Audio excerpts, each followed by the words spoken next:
ঈদ উল ফিতরে টানা ৯ দিনের ছুটি শেষে আজ থেকে ফের খুলছে অফিস, আদালত, রেল, সড়ক ও নৌপথে রাজধানীতে ফিরছে মানুষ। রাজনৈতিক স্থিতিশীলতা রক্ষায় ভারত চীনের সঙ্গে ভারসাম্যপূর্ণ সম্পর্ক চায় বিএনপি। ফ্যাসিবাদ বিরোধী জাতীয় ঐক্য ধরে রাখার আহ্বান। বহুদল বহুমত বহু রকমের অভিমত আসবে, কিন্তু জাতীয় ঐক্যের বিষয়ে এক জায়গায় থাকবে, গণতন্ত্রের বিষয়ে সবাই এক থাকবে। এখন আওয়ামী লীগ সন্ত্রাসীদের কাছে আছে অত্যাধুনিক AK-47 সহ মারাত্মক সব আগ্নেয়াস্ত্র। অপরাধীদের শনাক্তে হিমশিম পুলিশ। রাজশাহীর ভূমি অফিসে চাকরি হলে বছর ঘুরতে কোটিপতি, ভূমি সেবায় ঘুষের প্রতিযোগিতা, ভাগ পান পিয়ন থেকে ঊর্ধ্বতন কর্মকর্তাও। বৈশ্বিক উষ্ণায়নে বাড়ছে বজ্রপাত, বাংলাদেশে প্রতি বছর ঝরছে কমপক্ষে ৩০০ জনের প্রাণ। গাছ রোপণ আর সচেতনতা বাড়ানোর তাগিদ।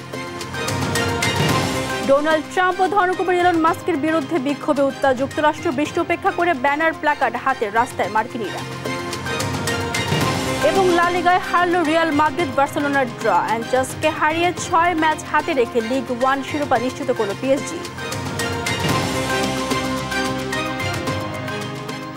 দর্শক শুভ সকাল, দেখছিলেন সংবাদের শিরোনামগুলো। সংবাদের সকালে আপনাদের সাথে আছি মারজানা শুক্তি। জানাবো বিস্তারিত খবর। ঈদ উল ফিতরের টানা ৯ দিনের ছুটি শেষে আজ থেকে ফের খুলছে অফিস, আদালত। কর্মস্থলে যোগ দিতে পরিবার পরিজন নিয়ে সড়ক ও নৌপথে রাজধানীতে ফিরছেন কর্মজীবীরা। সানোয়ার সনির ক্যামেরায় আরও জানাচ্ছেন এনআই নাহিদ। টানা ছুটি শেষে কর্মস্থলে যোগ দিতে রাজধানীতে ফিরছে কর্মজীবী মানুষ। আজ থেকে খুলছে অফিস, আদালত। তাই ঈদের ৯ দিনের ছুটি শেষে সড়ক ও নৌপথে যাত্রীদের ফিরে আসা। এদিকে ভোরে রাজধানীর সদরঘাটে গিয়ে দেখা যায় সড়ক পথের চেয়ে ছুটি শেষে শহরমুখী যাত্রীর চাপ নৌপথে বেশি। দক্ষিণাঞ্চলের বিভিন্ন জেলা থেকে লঞ্চে ফিরছে যাত্রীরা। স্বস্তির যাত্রায় খুশি যাত্রীরা, তবে কেউ কেউ জানালেন ভোগান্তির কথাও। বর্ধিত ভাড়া ছিল, জায়গায় জায়গায় আপনার চাঁদাবাজ ছিল। জার্নি মোটামুটি আলহামদুলিল্লাহ ভালো হয়েছে, কিন্তু এটা একটু লেট করা উচিত ছিল। আমরা নামাজও পড়তে নেই। পরিবার পরিজনের সঙ্গে ঈদ উদযাপনের আনন্দানুভূতি জানালেন নানা বয়সীরা। নৌপথে আমরা সবসময়ই যাতায়াত করি, তো ঈদের সময় তো সাধারণ সময়ের চেয়ে একটু ভিড়, তাও ভালোই ছিল। অনেক সুন্দর ঈদ করলাম, অনেক শান্তিপূর্ণ ঈদ হয়েছে। এবার ঈদ অনেক ভালো হয়েছে, অনেক মজা করছি। আসলে পরিবারের সাথে অনেক আনন্দ করা হয়েছে, অনেক মজা করা হয়েছে। এদিকে লঞ্চ পরিবহন সংশ্লিষ্টরা বলছে যাওয়ার চেয়ে ফেরার যাত্রী নৌপথে বেশি। এই সময় একটু মানুষের সমাগম বাড়বেই, সেজন্য কিছু যাত্রীর চাপ অল্প বেড়েছে, কিন্তু আগের মতো না। ফেরার পথে যেহেতু মানুষের গাড়ির পথে বেশি গেছে, এবং আসার পথে হয়তো লঞ্চে মোটামুটি যা আসতেছে, এতে আমরা মোটামুটি সন্তোষজনক। এনআই নাহিদ, দেশ টিভি, ঢাকা। বাংলাদেশি পণ্যের উপর যুক্তরাষ্ট্রের বাড়তি শুল্ক আরোপ নিয়ে ভয় পাওয়ার কিছু নেই। যুক্তরাষ্ট্রের এমন সিদ্ধান্ত আকস্মিক নয়, এটি আগ থেকেই জানত সরকার। এমনটি জানিয়েছেন প্রধান উপদেষ্টার high representative doctor Khalilur Rahman. আর বাণিজ্য উপদেষ্টা বলেছেন বিষয়টি সমাধানে যুক্তরাষ্ট্রের প্রতিনিধিদের সঙ্গে সরাসরি কথা বলবেন প্রধান উপদেষ্টা। বলেন বাণিজ্য ঘাটতি কমাতে আমদানি বাড়াতে হবে। শনিবার শুল্কারোপ বিষয়ে প্রধান উপদেষ্টার জরুরি বৈঠক শেষে সংবাদ সম্মেলনে এসব কথা বলেন তারা। তারেক মাহমুদ সুজনের রিপোর্টে বিস্তারিত জানব। শনিবার সন্ধ্যায় বাংলাদেশি পণ্যে যুক্তরাষ্ট্রের নতুন শুল্কারোপ বিষয়ে জরুরি বৈঠক ডাকেন প্রধান উপদেষ্টা ডক্টর মোহাম্মদ ইউনূস। বৈঠক শেষে সাংবাদিকদের সঙ্গে কথা বলেন বাণিজ্য উপদেষ্টা শেখ বশিরউদ্দিন ও প্রধান উপদেষ্টার high representative doctor Khalilur Rahman. প্রধান উপদেষ্টার high representative doctor Khalilur Rahman বলেন ভয় পাওয়ার কিছু নেই। যুক্তরাষ্ট্রের এমন সিদ্ধান্ত আকস্মিক নয়, এটি আগ থেকেই জানত সরকার। প্রধান উপদেষ্টার নির্দেশে এ বিষয়ে ফেব্রুয়ারি থেকেই যুক্তরাষ্ট্রের সঙ্গে নিবিড় আলোচনায় রয়েছে সরকার। আমাদের এখানে ভয় পাওয়ার কিছু নাই, আতঙ্কিত হওয়ার কিছু নাই। We are in very good hands. আমরা এই মুহূর্তেও তাদের সঙ্গে নিবিড় আলোচনাতে আছি। আগামী 1-2 দিন আমাদের এই আলোচনা চলবে এবং আমরা আমাদের তরফ থেকে আমাদের যে রিঅ্যাকশন সেটা যুক্তরাষ্ট্র কর্তৃপক্ষের সঙ্গে নিবিড় আলোচনার মাধ্যমে তাদেরকে পাঠাবো। প্রধান উপদেষ্টা সরাসরি যুক্তরাষ্ট্রের প্রশাসনের সঙ্গে যোগাযোগ করবেন বলে জানান বাণিজ্য উপদেষ্টা। বলেন বাণিজ্য ঘাটতি কমাতে আমদানি বাড়ানো যেতে পারে। আমরা এখানে সম্ভাবনাও দেখছি, সম্ভাবনার বিপরীত যে বিষয়গুলো রয়েছে আমরা সেইগুলোকে সাম্যকভাবে উপলব্ধি করে বাণিজ্য ঘাটতি কমিয়ে এনে আমরা আশা করছি যে তুলনামূলকভাবে আমরা আমাদের প্রতিযোগী দেশের থেকে একটা ভালো অবস্থানে যাওয়ার প্রচেষ্টায় রত আছি। প্রধান উপদেষ্টা নিজেই যুক্তরাষ্ট্র প্রশাসনের সাথে সংযুক্ত হবেন এই বিষয়ে আমাদের অবস্থানকে তুলে ধরার জন্য। বাংলাদেশি পোশাকের বৈচিত্র্য ও মানের ফলে এই খাত ক্ষতিগ্রস্ত হবে না বলেও আশা প্রকাশ করেন তিনি।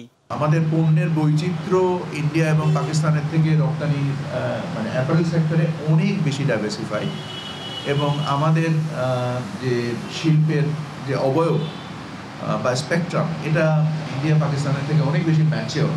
ব্যবসায়ী ও সংশ্লিষ্ট অন্যান্যদের সঙ্গে আলাপ আলোচনা করে চূড়ান্ত সিদ্ধান্ত নেওয়া হবে বলেও এই সময় জানান তারা। যে আন্তর্জাতিক গ্রহণযোগ্যতা সেটাকে। তারেক মাহমুদ সুজন, দেশ টিভি, ঢাকা।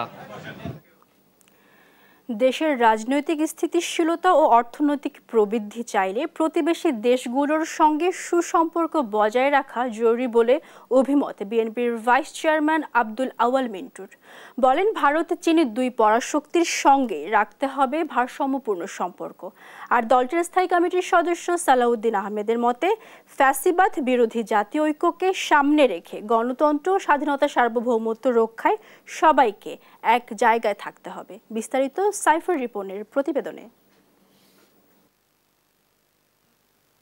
দেশের জনগণের ইচ্ছার বিরুদ্ধে গেল এক দশকের বেশি সময় ধরে পতিত আওয়ামী লীগ সরকারকে একতরফাভাবে সমর্থন দিয়ে গেছে পার্শ্ববর্তী দেশ ভারত। ছাত্র জনতার গণ অভ্যুত্থানের মুখে গেল 5 আগস্ট দেশ ছেড়ে পালিয়ে যাওয়ার পর ভারতেই অবস্থান নিয়েছেন পতিত স্বৈরাচার প্রধান শেখ হাসিনা। এমন প্রেক্ষাপটে অন্তর্বর্তী সময়ে সরকার পরিচালনার দায়িত্ব নিয়ে দেশকে ম্যানুফ্যাকচারিং হাব হিসেবে গড়ে তোলার উদ্যোগ নিয়েছে অন্তর্বর্তী সরকার। অর্থনৈতিক ও রাজনৈতিক স্থিতিশীলতার প্রয়োজনে এরই মধ্যে চীন সফর করেছেন অন্তর্বর্তী সরকারের প্রধান উপদেষ্টা ডক্টর মোহাম্মদ ইউনুস। বিমস্টেক সম্মেলনে সাইডলাইন বৈঠকে আলোচনা করেছেন প্রতিবেশী দেশ ভারতের প্রধানমন্ত্রী নরেন্দ্র মোদীর সাথেও। দেশের বৃহৎ রাজনৈতিক দল বিএনপির ভাইস চেয়ারম্যান আব্দুল আওয়াল মিন্টুর মতে, পার্শ্ববর্তী দেশ মিয়ানমারের রাজনৈতিক অস্থিরতার কারণে পৃথিবীর অন্যতম 3 পরাশক্তি ভারত, চীন ও যুক্তরাষ্ট্রের সঙ্গে বোঝাপড়ায় সিদ্ধান্ত নিতে হবে বিচক্ষণতার সাথে। আমাদের একদম বর্ডারেই যে মিয়ানমারের যে রাজ্যটা, সেই রাজ্য নিয়েও আমেরিকার অনেক ইন্টারেস্ট আছে, এই রাজ্য নিয়ে ভারতেরও ইন্টারেস্ট আছে, এই রাজ্য নিয়ে চায়নারও ইন্টারেস্ট আছে। আর কিন্তু ফ্রন্ট লাইনে কিন্তু আমরা, ওরা কেউই নেই। চায়নাকে আমরা নেবার বলতে পারি, আর ইন্ডিয়াকে তো নেবার বলতেই হবে, বিকজ ইন্ডিয়া একদম আমাদের বর্ডারের দেশ। মনে করি আমাদের 2 পরাশক্তির মধ্যখান দিয়ে আমাদেরকে একটু ব্যালেন্স করে থাকা ভালো। পার্শ্ববর্তী দেশে অস্থিরতা রেখে প্রতিবেশী কোনো দেশই স্বস্তিতে থাকতে পারবে না বলেও মনে করেন তিনি। একটা দেশ যখন রাজনৈতিক স্থিতিশীলতা চায়, অর্থনৈতিক প্রবৃদ্ধি চায়, তখন তার সাথে তার নেইবারদের সবসময় একটা ভালো সম্পর্ক রাখা ভালো। পার্শ্ববর্তী লোকদের আপনি বিরক্ত করে, মারামারি করে নিজের ওই টেনশন ফ্রি থাকতে পারবেন না। দলটির স্থায়ী কমিটির সদস্য সালাউদ্দিন আহমেদের মতে, ফ্যাসিবাদ বিরোধী জাতীয় ঐক্যকে শক্তিতে রূপান্তরিত করে এগিয়ে যাওয়ার বিকল্প নেই। ফ্যাসিবাদ বিরোধী জাতীয় ঐক্যকে শক্তিতে রূপান্তরিত করে এই জাতিকে এগিয়ে নিয়ে যেতে হবে, এর কোনো বিকল্প নাই। জাতীয় ঐক্য বিনষ্ট হচ্ছে বলে যে জিকির তুলতেছে কেউ, এটা কিন্তু ঠিক নয়। এটাই চর্চা, বহুদল, বহুমত, বহু রকমের অভিমত আসবে, কিন্তু জাতীয় ঐক্যের বিষয়ে এক জায়গায় থাকবে, গণতন্ত্রের বিষয়ে সবাই এক থাকবে, স্বাধীনতা, সার্বভৌমত্ব সুরক্ষার জন্য সংহত করার জন্য এক জায়গায় থাকবে। দেশের স্বার্থে, জনগণের স্বার্থে বিএনপি অন্তর্বর্তী সরকারকে সহযোগিতা করতে চায় বলেও জানান দলটির স্থায়ী কমিটির এই নীতি নির্ধারক। আমরা সরকারকে সহযোগিতা করতে চাই জনগণের সাথে, দেশের সাথে। সাইফুল রিপন, দেশ টিভি, ঢাকা। বারবার মুখ থুবড়ে পড়া রোহিঙ্গা প্রত্যাবাসন নিয়ে আবারও দেখা দিয়েছে নতুন আশার আলো। বাংলাদেশে আশ্রয় নেওয়া তালিকাভুক্ত 8 লাখ রোহিঙ্গার মধ্যে প্রথম ধাপে 1,80,000 রোহিঙ্গা মিয়ানমারে ফেরত যাওয়ার যোগ্য বলে জানিয়েছে দেশটির জান্তা সরকার। চূড়ান্ত যাচাই বাছাইয়ের পর্যায়ে আছে আরও 70,000 রোহিঙ্গা। এই খবরে রোহিঙ্গা শিবিরে বিরাজ করছে খুশির আমেজ। কক্সবাজার থেকে আব্দুর রহমানের পাঠানো তথ্য ছবিতে জানাচ্ছেন আব্দুল্লাল মারুফ। রোহিঙ্গা প্রত্যাবাসন ইস্যুতে যেন একের পর এক নতুন পালক যুক্ত করছে ডক্টর মোহাম্মদ ইউনূস। প্রধান উপদেষ্টার আহ্বানে সাড়া দিয়ে জাতিসংঘের মহাসচিব অ্যান্তোনিও গুতেরেস কক্সবাজারের রোহিঙ্গা ক্যাম্পে এসে প্রত্যাবাসনের আশা জাগানোর পর থেকে আশায় বুক বেঁধেছিল রোহিঙ্গারা। সম্প্রতি ডক্টর মোহাম্মদ ইউনূসের বিমস্টেক সম্মেলন থেকে এলো দারুণ খবর। বাংলাদেশে আশ্রয় নেওয়া রোহিঙ্গাদের মধ্য থেকে 1,80,000 রোহিঙ্গার প্রত্যাবাসনে রাজি হয়েছে মিয়ানমার। আরো 70,000 রোহিঙ্গার চূড়ান্ত যাচাই বাছাইয়ের কাজ চলছে। যথাযথ নাগরিক অধিকার নিশ্চিতে নিজ ভূমিতে ফিরে যেতে উন্মুখ হয়ে আছেন রোহিঙ্গারা। বেশি খুশি আই ডাইর সার উদ্দন লিন্দা রগো আর শুধু হুগদানি লিন্দে আরা আঠাই তনসার কেম্প মাঝে আরা রাইল লয়রা আরা যখন সুরতে অনরা দুনিয়ারে জানাইরে যখন সুরতে আরে বর্মা সরকারের দিবা বলে আশা করি। তবে মিয়ানমার সেনাদের চালানো নির্যাতনের বিভীষিকা এখনো চোখে মুখে ভাসে রোহিঙ্গাদের, আর তাই নিরাপদ জোনে তাদের প্রত্যাবাসন চান রোহিঙ্গা নেতারা। এডে পর্যন্ত ডলা গাজি মিলিটারি পোশাক দেখলে কেলাং হতে চাইলে শুকুরের পাই মারি ফেলাই, বন মারি ফেলাই, গুলি করে ফেলাই, হাড়ি ফেলাই, ইন দেখিলে মতন আর তো কি হয়ে যায়, মাথা মেন্টাল মিক হয়ে যাবে। তো সেই হিসাবে আর তো কি করা হইব, আর সেফ জোন দিয়ে লই যাওয়া হইব। আগে যেন দিল্লা খাড়ি মারি নিয়ালে বাংলাদেশের মফুজা তুলে দিবে যে হেন্দিল্লা আন্ডা আনো হরন যাবল্লা বলি রোহিঙ্গা দুনিয়ারে আরজ করছে। আলহামদুলিল্লাহ ডক্টর ইউনূস জুবানুদ্দিন ফোনা গিয়ে দেখিয়ে হইলে রোহিঙ্গা কারখানা মাঝে সেফ জোন হইব আর টুপি দিয়ে আর আলটিমেট সলিউশন হইব। দীর্ঘ বছর গলার কাটা হয়ে থাকা রোহিঙ্গাদের দ্রুত প্রত্যাবাসন চান রোহিঙ্গা প্রতিরোধ কমিটিও। আমরা চাই মাননীয় প্রধান উপদেষ্টার কথা যাতে সত্যি হোক, উনি আন্তর্জাতিক মহলে যে কোনোভাবে কনভিন্স করে এবং মায়ানমারকে তাদের নাগরিকগুলো তাদের কাছে ফেরত যাবে, এটাই আমাদের প্রত্যাশা। এদিকে রোহিঙ্গা প্রত্যাবাসনে সর্বদা প্রস্তুত রয়েছে বলে জানিয়েছেন শরণার্থী ত্রাণ ও প্রত্যাবাসন কমিশনার। আমরা তো সবসময় প্রস্তুত ছিলাম, 18-তে প্রস্তুত ছিলাম, 19-এ প্রস্তুত ছিলাম, 23 সালেও প্রস্তুত ছিলাম, এখনো প্রস্তুত আছি। ডক্টর মোহাম্মদ ইউনূসের প্রচেষ্টায় নিজ দেশে ফিরতে পারবেন রোহিঙ্গারা, এমন প্রত্যাশা তাদের। নিউজ ডেস্ক, দেশ টিভি। এখনো আওয়ামী সন্ত্রাসীদের কাছে আছে অত্যাধুনিক AK-47 সহ মারাত্মক সব আগ্নেয়াস্ত্র। দেশ টিভির অনুসন্ধানে বলছে, জুলাই অভ্যুত্থানে যারা প্রকাশ্যে গুলি চালিয়েছে তাদের অনেকের নামেই হত্যা মামলা করা হয়নি, আর মামলা করা হলেও তাদের এখনও গ্রেফতার করা হয়নি। অপরাধ বিশেষজ্ঞরা বলছেন, আত্মগোপনে থাকা এসব সন্ত্রাসীরা দেশের জন্য হুমকি, তবে তাদের শনাক্ত করতেই হিমশিম খাচ্ছে পুলিশ। এম এ আজিমের রিপোর্ট, ক্যামেরায় ছিলেন সালাউদ্দিন রাসেল। জুলাই অভ্যুত্থানে পুলিশের সাথে এরা কারা? দেশীয় অস্ত্র, বন্দুক, পিস্তল, শটগানের সাথে অত্যাধুনিক AK-47ও ছিল যাদের হাতে। দেশ টিভির অনুসন্ধান বলছে, অত্যাধুনিক আগ্নেয়াস্ত্র AK-47 দিয়ে জুলাই অভ্যুত্থানে ছাত্র জনতার উপর গুলি চালায় সাভারের উপজেলা ছাত্রলীগ সভাপতি আতিকুর রহমান ও মানিকগঞ্জের যুবলীগ কর্মী কার্লিস শুভ। শটগান নিয়ে ছাত্র জনতা হত্যায় ঝাঁপিয়ে পড়ে সাভারের যুবলীগ নেতা ফরিদ আহমেদ, থানা আওয়ামী লীগ নেতা সাইদুর রহমান সুজন, উপজেলা আওয়ামী লীগ সদস্য মেহেদি হাসান তুষার, স্থানীয় সন্ত্রাসী নজরুল ইসলাম ও মানিকগঞ্জ পৌর ছাত্রলীগ সভাপতি অভিজিৎ। পিস্তল হাতে ছিল মানিকগঞ্জ যুবলীগ কর্মী সানি, সাভার উপজেলা আওয়ামী লীগ সদস্য রাজু সহ অনেকে। অভ্যুত্থানে হামলা আর হত্যার ঘটনায় মামলা হয়েছে 5 শতাধিক, গ্রেপ্তারও হয়েছে হাজার হাজার। তবে প্রকাশ্য গুলি চালানো আওয়ামী লীগ নেতা আর সন্ত্রাসীরা কে রয়েছে সে তালিকায়, নাকি প্রাণঘাতী অস্ত্রসহ এখনও রয়ে গেছে ধরাছোঁয়ার বাইরে? জানতে মানিকগঞ্জ ও সাভারে অনুসন্ধান শুরু করে দেশ টিভি টিম। অবাক বিষয়, একমাত্র সাইদুর রহমান সুজন বাদে কাউকে গ্রেপ্তার করেনি পুলিশ। অস্ত্র উদ্ধার কার্যক্রমও চরম হতাশাজনক। মানিকগঞ্জ থেকে পরিত্যক্ত অবস্থায় একটি AK-47 উদ্ধার হলেও মারাত্মক প্রাণঘাতী সব অস্ত্র এখনও আওয়ামী সন্ত্রাসীদের হাতে, যা নিয়ে নতুন আতঙ্ক তৈরি হচ্ছে আন্দোলনে অংশ নেওয়া শিক্ষার্থীদের মাঝেও। যাদের হাতে আমরা অস্ত্র দেখেছি তাদের ওইভাবে কিন্তু আমরা গ্রেপ্তারের কোনো কার্যকরী ভূমিকা দেখি নাই। একটা জায়গায় শঙ্কিত যে সাভার আশুলিয়ার আসলে এখনও যারা শিক্ষার্থীদের উদ্দেশ্য করে সরাসরি গুলি চালিয়েছিল তাদের উল্লেখযোগ্য কাউকে এখনো গ্রেপ্তার করতে পারেনি। তবে অস্ত্র উদ্ধার আর গ্রেপ্তার তো দূরের কথা, এসব আসামিদের শনাক্ত করতেই হিমশিম খাচ্ছে পুলিশ। অনেকের নামে হয়নি হত্যা বা অস্ত্র আইনে মামলা। আরও কয়েকটি অস্ত্র দেখা যাচ্ছে, এটি এখনও উদ্ধার করা সম্ভব হয়নি, কারণ তারা কেউ এলাকায় তো নেই, প্লাস আত্মগোপনে থাকার কারণে আমরা তাদেরকে এখনও আইডেন্টিফাই করে ধরতে পারছি না, বাট আমাদের এটি প্রক্রিয়াধীন আছে। অপরাধ বিশেষজ্ঞদের মতে অস্ত্র উদ্ধার না হলে হুমকিতে থাকবে সারা দেশ, বাড়বে নানা ধরনের অপরাধ। মামলা হয়তো বা কিছু হচ্ছে বা গ্রেফতার হচ্ছে, বাট মেইন জায়গাটায় আমরা হাত দিচ্ছি না। যেটা আমরা এখন কথা বলছি যে অস্ত্রগুলো আসলে উদ্ধার করার বিষয়টা, সেখানে দেখা যায় যে আমরা যারা সাধারণ জনগণ আছি তাদের একটা নিরাপত্তা হুমকির মধ্যে পড়তে পারে। শুধু মানিকগঞ্জ আর সাভার নয়, সারা দেশেই জুলাই অভ্যুত্থানে প্রকাশ্য গুলি করা সন্ত্রাসীদের অধিকাংশই রয়ে গেছে ধরাছোঁয়ার বাইরে। এম এ আজিম, দেশ টিভি, ঢাকা। ভূমি অফিস যেন টাকার খনি। রাজশাহীর ভূমি অফিসে চাকরি হওয়া মানে বছর ঘুরতেই কোটিপতি। ভূমি ব্যবস্থাপনার রেজিস্ট্রেশন ও জরিপ সবখানে চলে ঘুষের প্রতিযোগিতা। ঘুষ যেন এখানে রীতিতে পরিণত হয়েছে। মানুষকে জিম্মি করে প্রকাশ্যে ঘুষ নিলেও নেই ব্যবস্থা।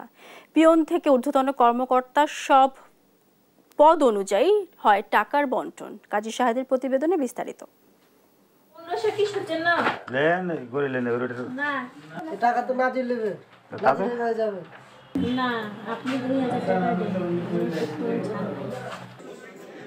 রাজশাহীর গোদাগাড়ী উপজেলা সাব রেজিস্ট্রার অফিসে ঢুকতে গেলেই চোখে পড়বে সেবাগ্রহীতার লাইনে দাঁড়িয়ে টাকা আদায় করার দৃশ্য।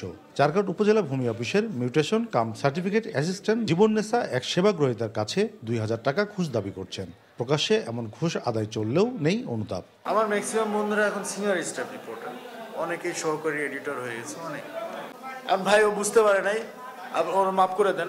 যেহেতু আসলে আমার অফিসের নাকের ডগায় আপনি যেটা বলেছেন, এটার দায় তো আসলে এড়ানো সম্ভব না। রাজশাহী জোনাল সেটেলমেন্ট অফিসের সার্ভেয়ার গোলাম মুর্তজা 12 বছরের চাকরিতে বেতন বাবদ তার বৈধ আয় সর্বোচ্চ 55 লাখ টাকা, অথচ তিনি এখন কোটি কোটি টাকার মালিক। রাজশাহীর প্রাণকেন্দ্র বহরমপুরে প্রায় 1,22 লাখ টাকায় 3 তলা বাড়িসহ কিনেছেন 4 কাঠা জমি। এর বাইরেও আছে তার বিপুল সম্পদ। সম্প্রতি এই সার্ভেয়ার বদলি হয়েছেন দিনাজপুর সেটেলমেন্ট অফিসে। সেটেলমেন্ট অফিসারের আরেক কর্মচারী ক্লার্ক রেজাউল করিম স্ত্রী খাদিজাতুল কোবরার নামে মিরের চক এলাকায় প্রায় 1.5 কোটি টাকার জমি কিনে নির্মাণ করছেন 4 তলা বাড়ি। নগরীর বহরমপুর বাজারে আলিশান বাড়ি বানাচ্ছেন তানোরের ভূমি উপসহকারী কর্মকর্তা তানভীর আহমেদ সজীব। তবে এসব সম্পদ নিজেদের বৈধ আয় থেকে করেছেন দাবি তাদের। আমার ওয়াইফের নাম লোন নিছি ধরেন 26 লাখ মতো, আর আমার ব্যাংকে লোন আছে ধরেন 8 লাখ 34 লাখ টাকা মতো। এখানে জায়গাতে ওয়াইফের কিছু গহনা টহনা ছিল, এগুলো বিক্রি করা হয়েছে। এগুলো যেগুলো সাংসারিক যেটা প্রয়োজন যেটা হয় সেটা শালা সুমন্দির কাছ থেকে ধার নেওয়া হয়েছে। এরকম বাড়ি তো বলতে হলে এরকম বাড়ি না, একটা পুরাতন বাড়ি করা হয়েছে, সেটা ব্রিকে মানে মাটির গাঁথনিতে একটা বাড়ি 50 লাখ টাকা দিয়ে একটা জমি কেনা হয়েছে। হ্যাঁ, আয়ের উৎস আছে, সবই আছে, আয়ের উৎস আছে। এটা আমি এই যে জমি অধিগ্রহণ হয়েছিল একটা, আমার জমি অধিগ্রহণ থেকে টাকা পাইছিলাম, জমি বিক্রি করছি 2টা জমি, সেই 2টা জমি থেকে বিক্রি। আমার কৃষি জমি আছে, প্রায় আমার 15 বিঘা জমি আছে আমার। এটা হচ্ছে আমার বাবার বাড়ি থেকে আমার কিছু গয়না ছিল, আর মারা হেল্প করেছে। আমার কথা ছিল যে বিয়ের পরে আমাকে হেল্প করবে। এসব অভিযোগ নিয়ে কথা বলতে রাজি হননি জেলা প্রশাসক। তবে দুর্নীতি বন্ধে কর্মকর্তা কর্মচারীদের সম্পদের নিয়মিত হিসাব নেওয়ার পরামর্শ বিশেষজ্ঞদের। সেখান থেকে শুরু করে আপনার বিভাগীয় কমিশনার পর্যন্ত সেখানে একটা প্রশাসনিক সিস্টেম আছে, সেটি আবার আপনার সার্ভে করবার জন্য আপনার সেই জোনাল সেটেলমেন্ট অফিস বা ওই যে ল্যান্ড রেকর্ডস এন্ড সার্ভে যেটি আমাদের অধিদপ্তর আছে, সেখান থেকে শুরু করে নিম্ন পর্যায়ে সেটেলমেন্ট অফিস পর্যন্ত আছে।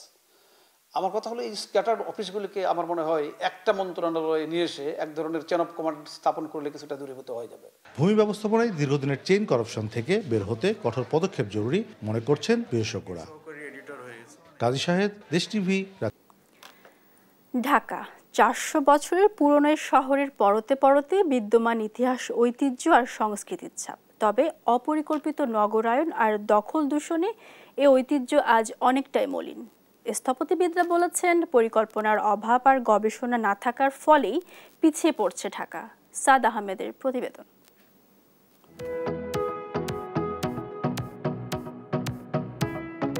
ঢাকা নাম শুনলেই চোখের সামনে ভেসে ওঠে ইতিহাস, ঐতিহ্য আর সংস্কৃতির এক অনন্য নগরীর দৃশ্য। ইতিহাসের ধারক হয়ে দাঁড়িয়ে থাকা আহসান মঞ্জিল, লালবাগ কেল্লা, বিউটি বোর্ডিং কিংবা শাঁখারীবাজার সহ ঐতিহ্যবাহী সব স্থাপনাই বলে দেয় ইতিহাস আর ঐতিহ্যে কতখানি সমৃদ্ধ ছিল রাজধানী ঢাকা। সগৌরবে দাঁড়িয়ে থাকা এসব স্থাপনা শুধু বাংলাদেশিদেরই নয়, টানে বিশ্বের নানা প্রান্তের পর্যটকদেরও। Yeah, it's very beautiful. I feel like it's one of the only places where, we've seen a lot of like bushes and greenery surrounding like a nice little building. 1610 সালে মোগল সুবেদার ইসলাম খাঁর হাত ধরে সুবা বাংলার রাজধানী হিসেবে যাত্রা শুরু করা ঢাকা আজ বিশ্বের অন্যতম জনবহুল মহানগরী। মানুষের চাপে, অপরিকল্পিত নগরায়ন আর দখল দূষণে জর্জরিত এটি। ঢাকার আরেক অবিচ্ছেদ্য অংশ বুড়িগঙ্গা। রাজধানী হিসেবে ঢাকাকে নির্বাচনের পিছনে প্রধান ভূমিকা রেখেছে বুড়িগঙ্গা। ঢাকার চারদিক ঘিরে থাকা বুড়িগঙ্গা অর্থনৈতিক, নৌ চলাচল এবং নিরাপত্তায় রাখে গুরুত্বপূর্ণ ভূমিকা। তবে সেই বুড়িগঙ্গায় আজ দখল দূষণে অস্তিত্বের সংকটে। আমি আয়া দেখছি পানি একদম ডাবনাইকেলের মতন, আমরা গোসল করছি, খাইছি। নদীর মাথা বাইন্দা লাইছে, নেতারা পানি চলাচল করতে পারে না, এই কারণে দূষিত হয়ে গেল। নাগরিকরা বলছেন প্রাপ্তি অপ্রাপ্তির মিশেলে মিশে আছে ঢাকা। বাণিজ্য ও কর্মসংস্থানের দিক থেকে এগিয়ে গেলেও দখল দূষণে আর নানা জঞ্জালে অনেকখানি পিছিয়ে ঢাকা। 400 বছর ঐতিহ্য ঢাকা আছে, এটুকুই আমাদের প্রাপ্তি। অভাবটি বলতে মানে এখন যা দিন যেতেছে সব অবনতি হচ্ছে। লোক সংখ্যা বাড়ছে, জ্যামজট বাড়ছে, এখন এটা কিভাবে এটা সামনে দেখি আরে বাড়বো না কমবো। সে পুরনো ঢাকা তো আমরা ফিরে আর পাবো। যান্ত্রিক যুগের মধ্যে আমাদের মানবতা মনুষ্যত্বটা কমে আসছে। স্থপতিবিদরা বলছেন পরিকল্পনার অভাব আর আইনের শাসন না থাকায় পিছিয়ে আছে ঢাকা। ঢাকা শহর গত 30-40 বছরে পরিকল্পনার কোনো ছাপ নেই। আপনি কি দেখছেন গত 20 বছর 30 বছরে কোনো নতুন রাস্তা ঢাকায় হয়েছে? আইনের কোনো শাসন নাই ঢাকায়, তো দূষণ তো হবেই। ঢাকার আইনগুলো হয়ে যাচ্ছে সব বড় লোকদের সাথে, তাহলে আপনার হবে কীভাবে? তাহলে তো একটা বসিলা হবে, আরেকটা মধুবাগ, আরেকটা তো বসতে হবেই। যে যার ইগো, যে যার গোষ্ঠী স্বার্থ, যে যার ব্যবসা স্বার্থ, কিন্তু জনগণের স্বার্থ আমার মনে হয় না কতটুকু দেখছে। আমার খুব সন্দিহান। আমরা প্রফেশনালরা। ঢাকা অপরিকল্পিত নগরী হয়ে ওঠার পেছনে ঢাকা উত্তর সিটির প্রশাসক বিগত সরকারের সদিচ্ছার অভাব আর উন্নয়ন প্রকল্পের নামে হরিলুটকেই দায়ী করেন। সময় পেলে ঢাকার ঐতিহ্য অক্ষুণ্ণ রাখার পাশাপাশি বাসযোগ্য নগর গড়ার চেষ্টার কথা জানান তিনি। ঢাকার প্রতিটি খালের পানি, প্রতিটি নদীর পানি, প্রতিটি জায়গায় যে পরিমাণ ময়লা, দুর্গন্ধ, দূষণ, এটা তো গরিবরা করে না। বাংলাদেশের যত জায়গায় মূল পলিউশন হচ্ছে, এই পলিউশনের মূল পলিউটার্স কিন্তু অ্যাফ্লুয়েন্ট অথবা ইন্ডাস্ট্রিয়ালিস্টরা। তো ঢাকার 4 নদীকে আমরা শেষ করে দিয়েছি ফ্যাক্টরি মালিকদেরকে পেটে পয়সা ঢোকানোর জন্য। সময় এসছে, আমরা যে কাজগুলো শুরু করেছি, আমাদেরকে যদি সময় দেওয়া হয় আমরা চেষ্টা করব ভালো কিছু করার জন্য। বহু ইতিহাস, ঐতিহ্য আর সংস্কৃতির শহর ঢাকা। তবে সেই ঐতিহ্যকে দূরে ঠেলে দিয়ে ঢাকা আজ দখল দূষণে জর্জরিত। আধুনিকায়ন আর পরিকল্পিত নগরায়নে অন্যান্য দেশের রাজধানীগুলো যখন আধুনিক বিশ্বের রোল মডেল, সেখানে ঢাকা জায়গা করে নিয়েছে বসবাসের অযোগ্য শহরের তালিকায়। নগরবিদরা বলছেন সরকারের পাশাপাশি সচেতন হতে হবে নাগরিকদের। সাদ আহমেদ, দেশ টিভি, ঢাকা। বজ্রপাতে বিশ্বে প্রতি বছর যত মানুষ প্রাণ হারাচ্ছে তার প্রায় অর্ধেক ঘটছে বাংলাদেশে। সতর্কতার অভাবে হার প্রতি বছর বেড়ে চলেছে। বিশেষজ্ঞরা বলছেন বৈশ্বিক উষ্ণায়ন ও জলবায়ুর পরিবর্তনের প্রভাবে বজ্রপাতের মতো ঘটনা বাড়ছে। বিশেষ করে এপ্রিল, মে ও জুন এই 3 মাস বজ্রসহ কালবৈশাখীর মৌসুম হওয়ায় বাড়তি সতর্কতার পরামর্শ দিয়েছে আবহাওয়া অধিদপ্তর। তাইফুর রহমান তুহিনের প্রতিবেদন। এরপর থেকেই দেশের বিভিন্ন অঞ্চলে এইরকম বজ্র ঝড়ের তাণ্ডবতা আমরা দেখতে পারি। এপ্রিল, মে ও জুন এই 3 মাস বজ্রপাত আর ঝড়ের মৌসুম। ভৌগোলিক অবস্থার কারণে বিশ্বব্যাপী বজ্রপাতে সবচেয়ে বেশি প্রাণহানির ঝুঁকিতে বাংলাদেশ। জাতিসংঘের তথ্য বলছে প্রতি বছর বাংলাদেশে প্রবল ঝড়ের সময় বজ্রপাতে 300 জন মারা যায়। অথচ অপেক্ষাকৃত দ্বিগুণ জনসংখ্যার দেশ মার্কিন যুক্তরাষ্ট্রে এই মৃতের সংখ্যা 20 জনের কম। বজ্রপাতে মৃত্যুর ঘটনা বেড়ে যাওয়ায় 2015 সালে এটিকে দুর্যোগ হিসেবে ঘোষণা করে সরকার। এরপর থেকে এই মৃত্যুর হার কমাতে কোটি কোটি টাকার প্রকল্প হাতে নিলেও তা তেমন কোনো কাজে আসেনি। একটি বেসরকারি সংস্থার তথ্য বলছে, বাংলাদেশে বজ্রপাতে যারা মারা যান তাদের 70 ভাগই কৃষক বা যারা খোলা মাঠে কাজ করেন।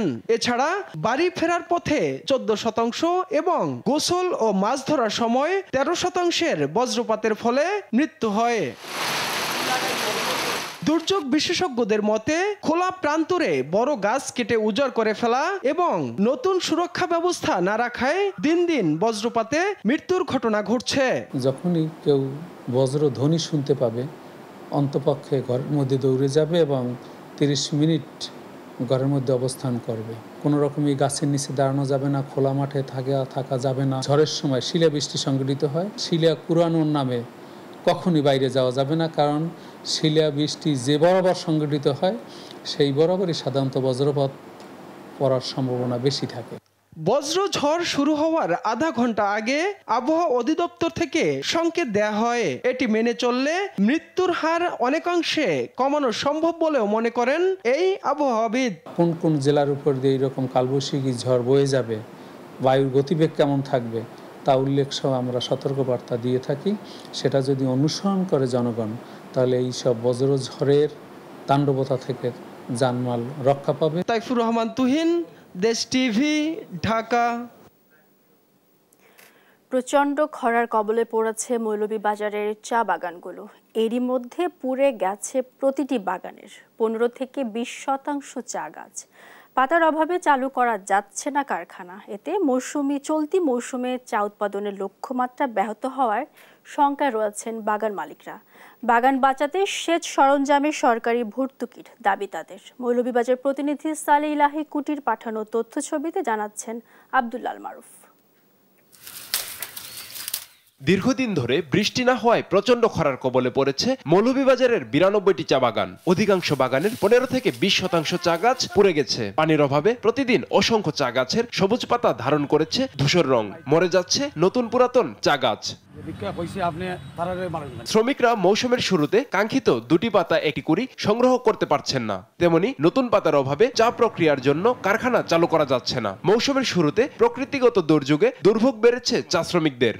এখন তো তলব রেশনও নাই, আমাদের তলব 3 দিনে দিবে, 6 দিন কাজ করলে আমাদের 3 দিন তলব দিবে। এই বছরে আমাদের ঠিক মতো 2000 পাতি দিতে পারছি না, কারণ সমস্যা হলো বৃষ্টির কারণ, বৃষ্টি আসছে না, পাতিও হচ্ছে না, চারাগুলাও মরে যাচ্ছে। আবহাওয়া অফিস জানায়, গেল বছর মার্চ মাসে 48 মিলিমিটার বৃষ্টিপাত রেকর্ড করা হয়েছিল। তবে এবছর জানুয়ারি থেকে মার্চ মাস পর্যন্ত বৃষ্টিপাত হয়েছে মাত্র 4 মিলিমিটার। 24-এর মার্চ মাসে টোটাল বৃষ্টিপাত ছিল 46 মিলিমিটার। এই বছর মার্চ মাসে বৃষ্টিপাত হয় অনলি 4 মিলিমিটার।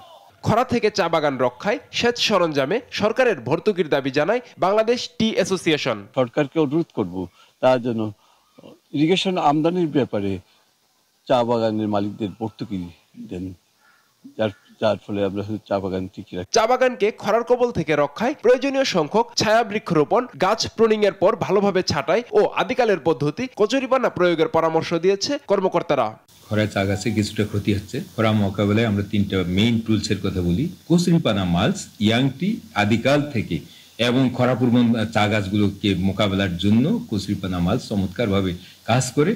মৌলভীবাজার জেলার 92টি চা বাগান দেশের চা উৎপাদনে প্রায় 75% অবদান রাখছে। নিউজ